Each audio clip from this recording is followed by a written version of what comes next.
Take a deep breath for a second. Just let it out. You know, we spend so much of our time trying to hold everything together. We feel like we have to edit our prayers or even our own thoughts before we let them out.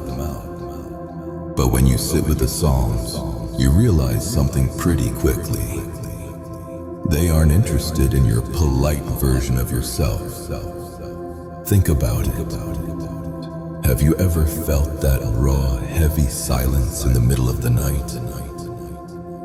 That feeling where you're not even sure what to ask for anymore.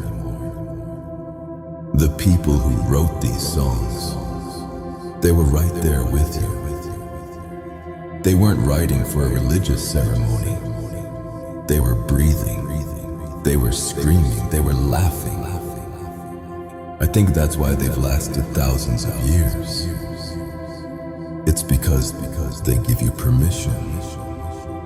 Permission to be frustrated. Permission to ask why without being judged for it.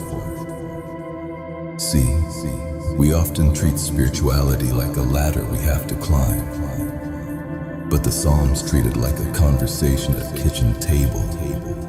It's messy. It's honest. It's human. So, for these next few minutes, don't worry about understanding the poetry. Just listen to the resonance. Notice how your own heart recognizes those old melodies of grief and joy. You're not reading a book. You're looking into a mirror that's been waiting for you to show up, exactly as you are. It's interesting, isn't it? How we're taught to move on so quickly. We're told to look on the bright side or just have faith. But the middle of the Psalms, that's a different world. It's a place that lingers. Have you ever noticed how many of these songs start in a dark room? They start with words like, how long, or my bones are shaking. And the beautiful, haunting thing is, they stay there for a while. They don't rush to the happy ending. There's something so healing about that, don't you think? To realize that your darkness isn't a detour. It's not a mistake you made. It's actually part of the path. I remember a time when I felt like I was walking through a thick fog, and I felt guilty because I couldn't see the light. But then I found these verses that talk about the shadow of the valley. It doesn't say the valley is a dream, it says it's real. But it also says you're walking through it. You're not staying there. Let's sit with that for a moment. The idea that being honest about your pain is actually the highest form of trust. You don't shout at someone you don't believe is listening. When the psalmists cry out, they're actually making an act of radical intimacy. They are saying, I trust you enough to show you how much I'm hurting. Think about your own middle right now. Maybe it's a situation that hasn't changed in years. Maybe it's a question that keeps you up at 3 a.m. Can you try, just for today, to stop fighting the feeling? What if you just sat down in the middle of it? What if you looked at your exhaustion or your fear and said, okay, you're here. Let's see what you have to teach me. Because there's a specific kind of strength that only grows in the dark. It's not the loud, cheering crowd kind of strength. It's the quiet, steady rhythm of a heart that keeps beating even when it's heavy. It's the strength of a tree that grows deep roots because the wind is trying to blow it over. You're doing that right now. Even in the silence, even in the not knowing, you're growing deep. But here's the thing that really gets me. Sometimes we wait for a voice to answer us from the clouds, right? We want that clear, loud confirmation that everything is going to be okay. But so often, what we find in these ancient songs isn't an answer, it's an echo.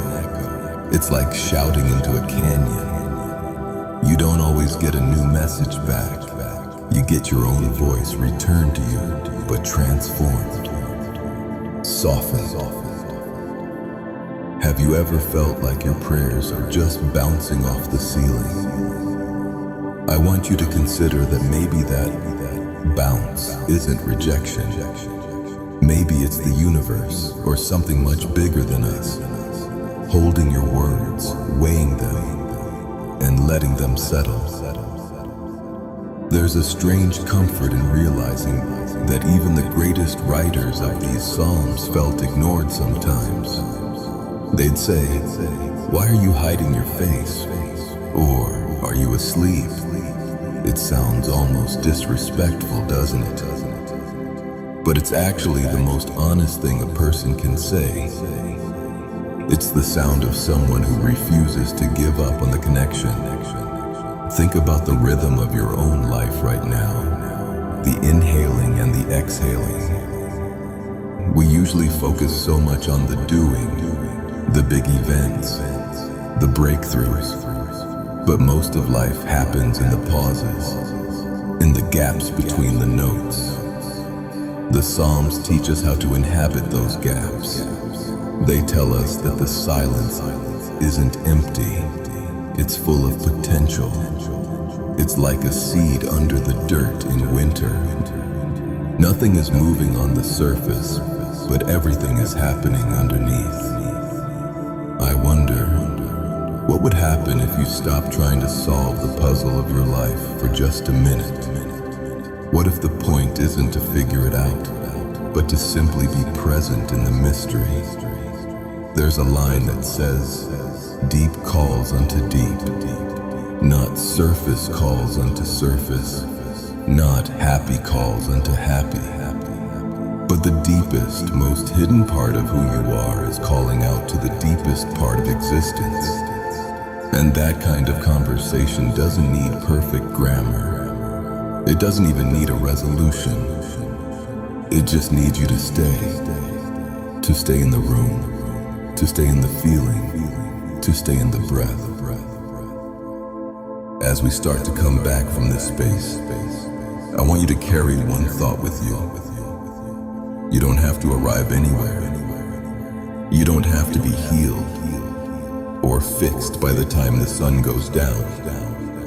The Psalms don't end because the problems are gone. They end because the soul found its rhythm again.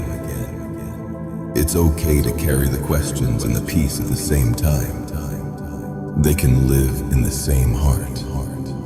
So, take this stillness with you into the noise of the world.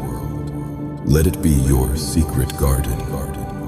Whenever things get too loud, remember that these ancient echoes are still vibrating, reminding you that you are seen, you are heard, and you are never walking alone.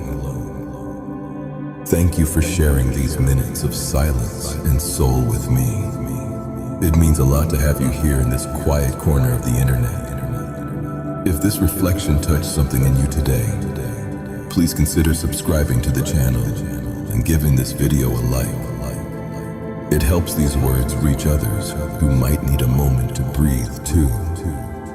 And to know that we went on this journey together until the very end. I'd love for you to leave a comment below with our keyword for today. Just type stillness. It's a small signal to me and to others that you're choosing to stay present. Until next time, just breathe and be kind to your soul.